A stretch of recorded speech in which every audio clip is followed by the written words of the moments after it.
And that was the governor of New Mexico talking about the state's response to the flooding in the area. We know at least 3 people have died. Russia is continuing major attacks on Ukraine, this time targeting Ukraine's capital. Airstrikes overnight killed 2 people and set off fires across Kyiv. Now, this comes on the heel of yesterday's record-breaking attack in western Ukraine. You can see some of the explosion behind me, with more than 700 drones launched. At a meeting with his Russian counterpart in Malaysia today, Secretary of State Marco Rubio says some ideas were put on the table, some new ideas. But speaking to reporters after, Rubio echoed President Trump's frustration with Russian President Vladimir Putin. He said more progress needs to be made to forge a path to peace. We need to see a roadmap moving forward about how this conflict can conclude. And then we shared some ideas about what that might look like. And obviously, I'll take that back to the president here as early as this evening. And hopefully there's something that we can build on.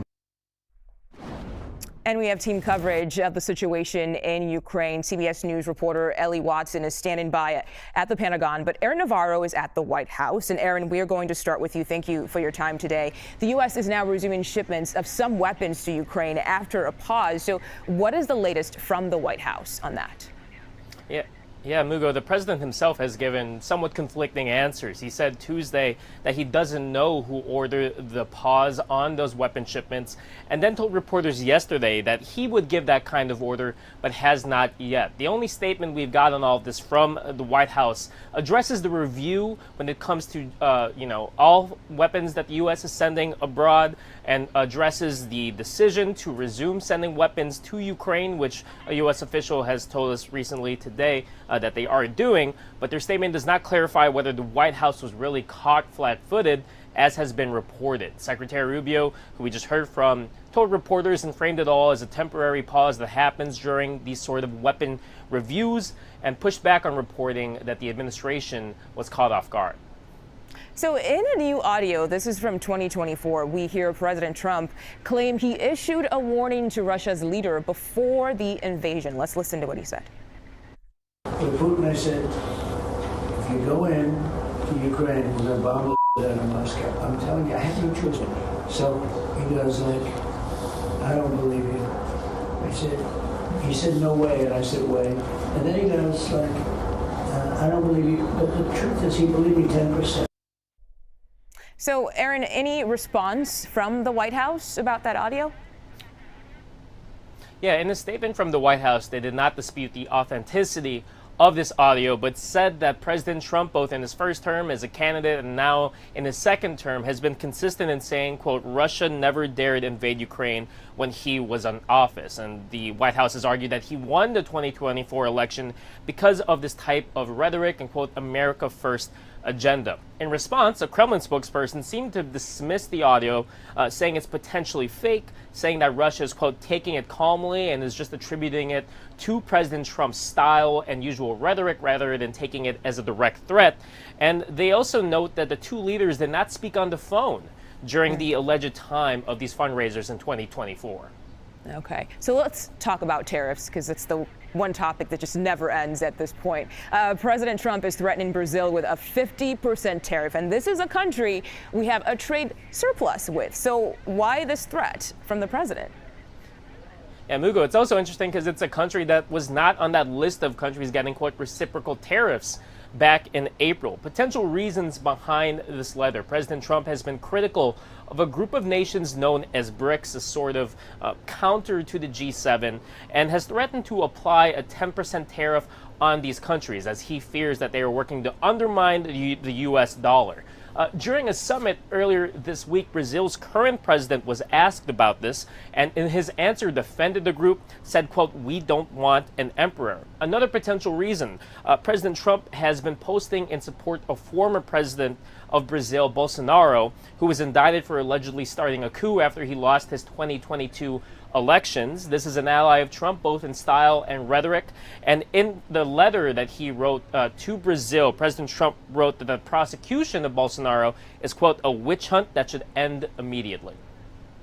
All right. Aaron Navarro at the White House for us today. Thank you so much for your reporting. Appreciate your time today.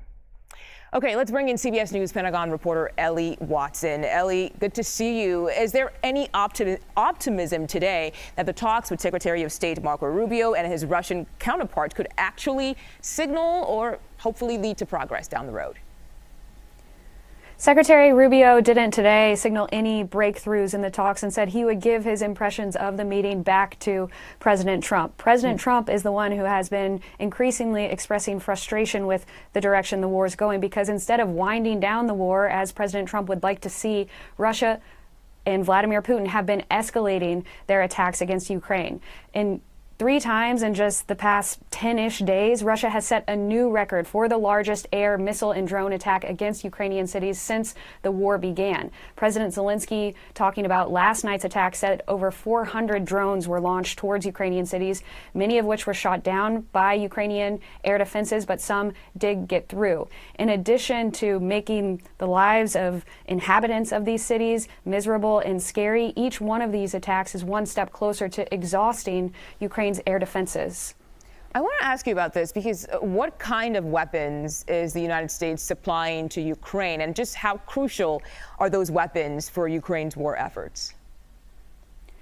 The weapons that Ukraine would like to continue to see in the pipeline from the U.S. include interceptor missiles for Patriot batteries that can help shoot down the incoming missiles and drones that Russia has been launching.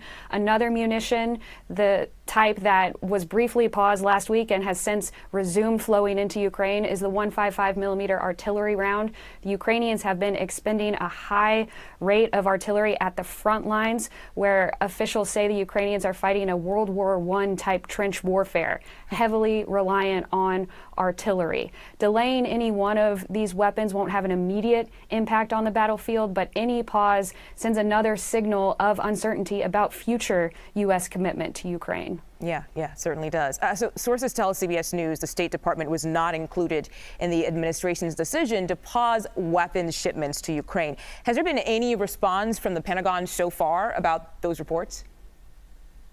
The Pentagon has not directly responded yet to the State Department not being kept in the loop, but has said previously that when it started its review of all weapons the Pentagon provides to countries around the world, it was coordinating with the rest of the government. In the course of that review, somebody, and this is what the Pentagon is not disclosing, authorized some sort of pause or delay of certain shipments to Ukraine, and it was that decision that appeared to take the president off guard. All right, Ellie Watson for us at the Pentagon. Thank you so much.